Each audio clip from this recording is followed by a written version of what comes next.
Now the next, one of my, I'm not a great Russian speaker, as you know, but one of the phrases that I do know in Russian is shag za shagom, step by step.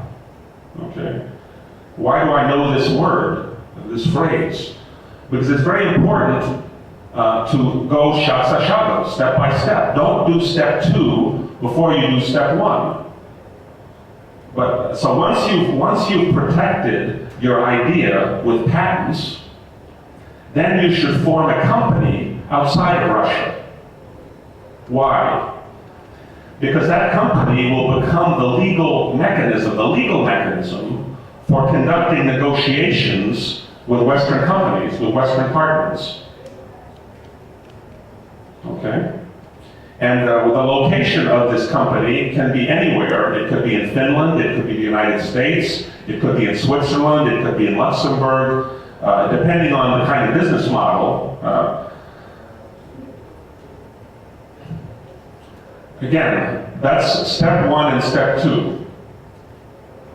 What's step 3? Step 3 is it's not enough to have a patent and a company.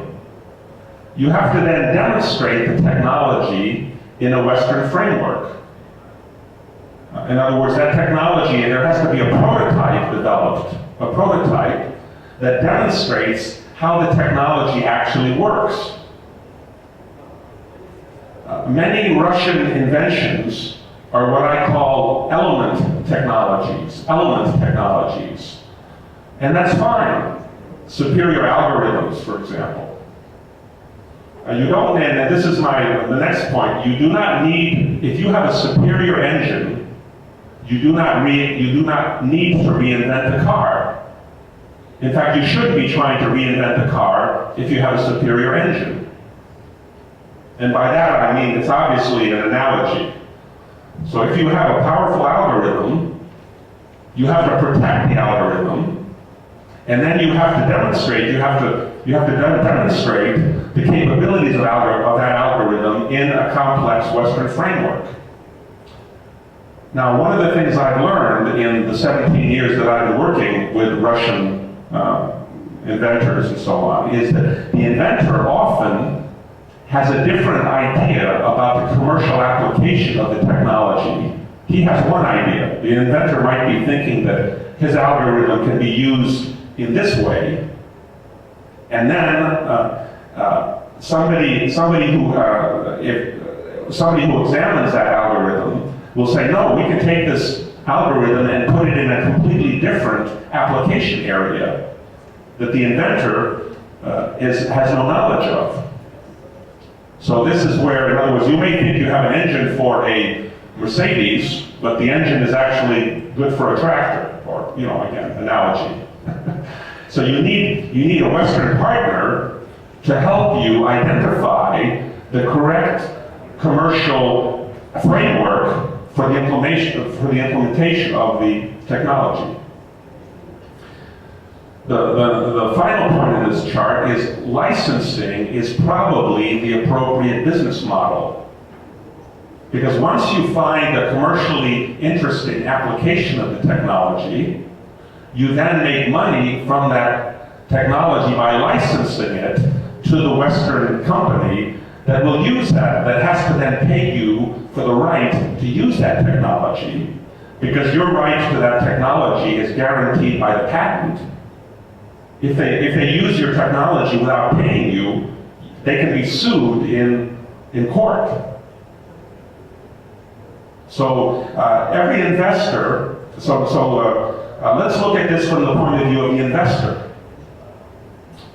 The investor, and here I'm talking about Russian investors and Western investors, because the first investor for a Russian technology has to be a Russian.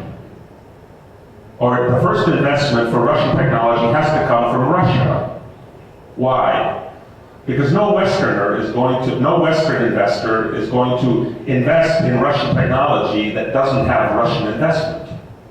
Because they're going to think, you want me to invest in a technology that the Russian can't find a Russian investor for?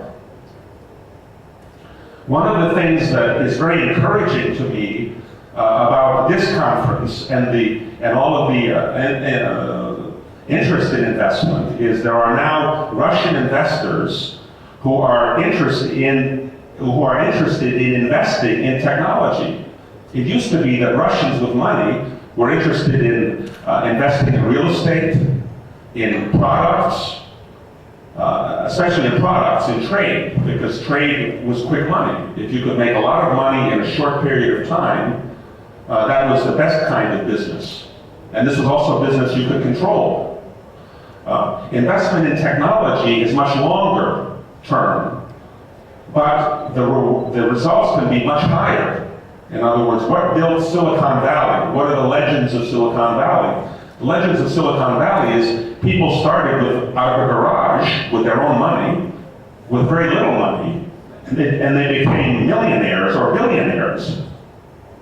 So with high technology, you can take a little bit of money and transform it into big money. But you have to do it smartly.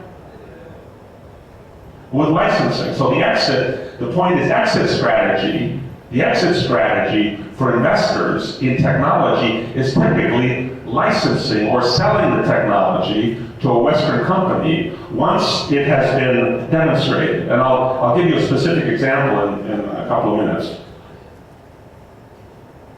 Now, one question that I either get asked or that is in the back of the minds of most people when they listen to this presentation is this business model, does this business model represent a Russian brain drain?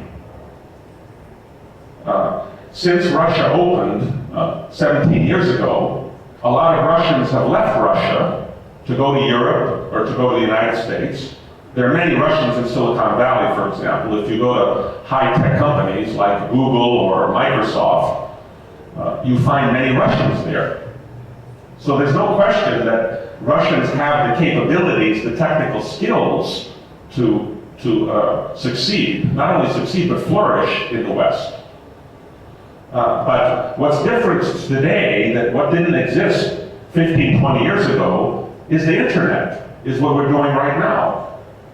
So you don't need a brain drain. You can stay, Russian inventors can stay in Russia and can work in collaboration with partners outside of Russia using the infrastructure, the telecommunications infrastructure that has been built over the last 15 years. So this enables what I'm calling the new kind of Silicon Valley. In other words, if Russia is interested in building its Silicon Valley, as I know there's a lot of discussion now in Russia about the Russian Silicon Valley. In fact, there's some specific proposals to build the Silicon Valley. The most recent proposal is to build it not so far from Moscow. What interests me is, and why was I in Siberia? Siberia is the home of a lot of research and development. And today it doesn't matter where you're located. If you're located in Siberia or you're located in Moscow, it doesn't make any difference. The key is you need to be located near research and development, because it's the research and development capabilities that are the heart of the new ideas that generate this mechanism. Now, the third point is maybe the most interesting point for Russia.